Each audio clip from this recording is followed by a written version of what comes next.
Olá, gente, tudo bem?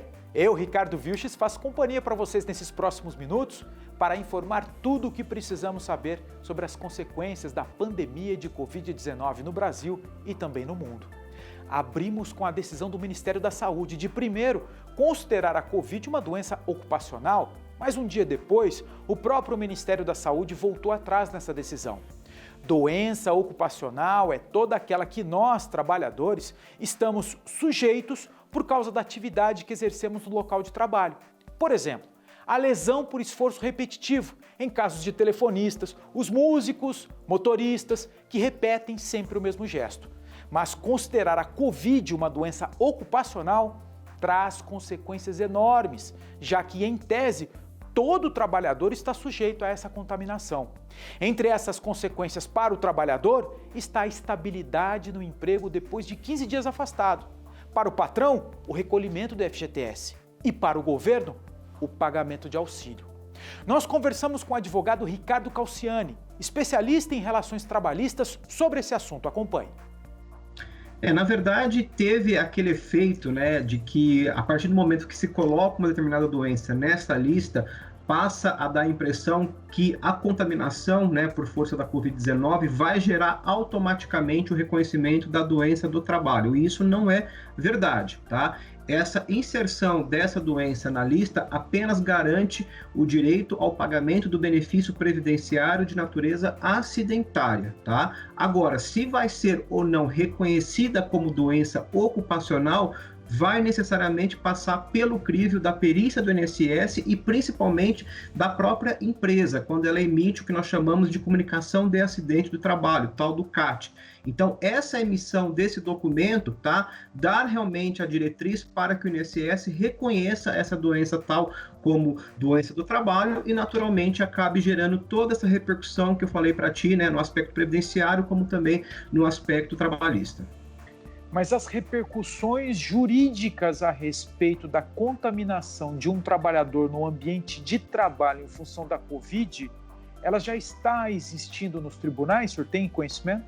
Sim, já está existindo. Na verdade, ela começou com a medida provisória 927, Essa medida não foi convertida em lei ordinária quando o próprio Supremo Tribunal Federal havia analisado o então artigo 29, que dizia, entre outras palavras, que a Covid não era considerada doença do trabalho, salvo se houvesse o reconhecimento do nexo de causalidade. Muito bem, essa medida provisória ela não foi convertida em lei, nós temos esse precedente já do Supremo Tribunal Federal sobre esse assunto e, naturalmente, agora com essa ida e volta da portaria ministerial, esse assunto ele ganhou maior importância. Por quê? Porque nós continuamos com essa celeuma, ou seja, você contrair Covid-19 necessariamente vai dar o direito ao funcionário ao reconhecimento da doença ocupacional?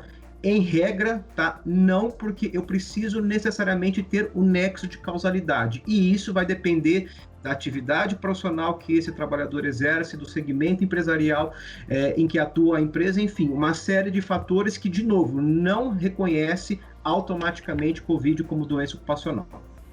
Então, nós estamos falando, sim, de uma doença nova, de implicações trabalhistas também novas, e essa confusão, eu perguntaria para o senhor, é normal no momento desse? O principal entrave aqui diz respeito ao momento em que esse trabalhador acaba sendo contaminado, que hoje, do ponto de vista da ciência, nós não conseguimos definir com precisão o local da contaminação. Então, pode acontecer, de repente, desse funcionário no final de semana, por um contato com familiares, ter contraído essa doença ou, de repente, ter contraído realmente dentro do ambiente de trabalho. Então, essa falta de identificação técnica da precisão da contaminação é que acaba gerando realmente todo esse cenário de insegurança jurídica. A testagem de pessoas é considerada uma das maneiras mais eficazes para identificar focos da Covid-19.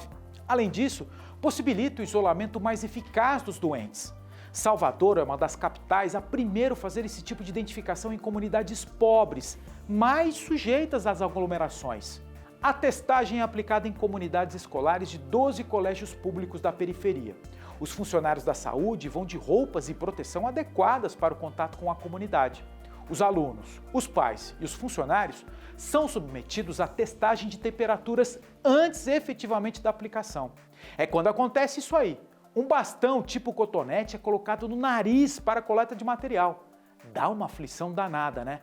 Mas é o teste considerado mais eficaz pelas autoridades. As pessoas que testarem positivo serão orientadas ao tratamento mais adequado e também o isolamento social.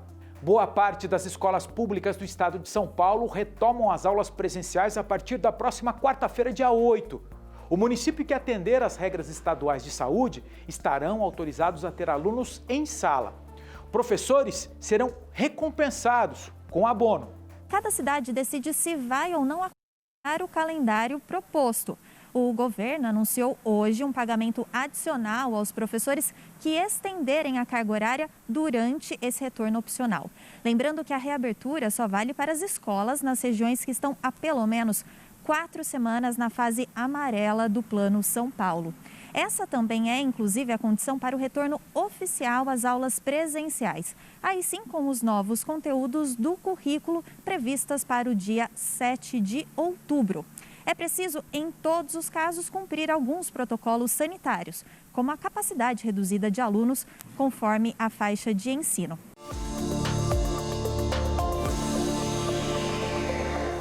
A Prefeitura de Araguaiana, no Tocantins, decidiu adiar a retomada das aulas presenciais.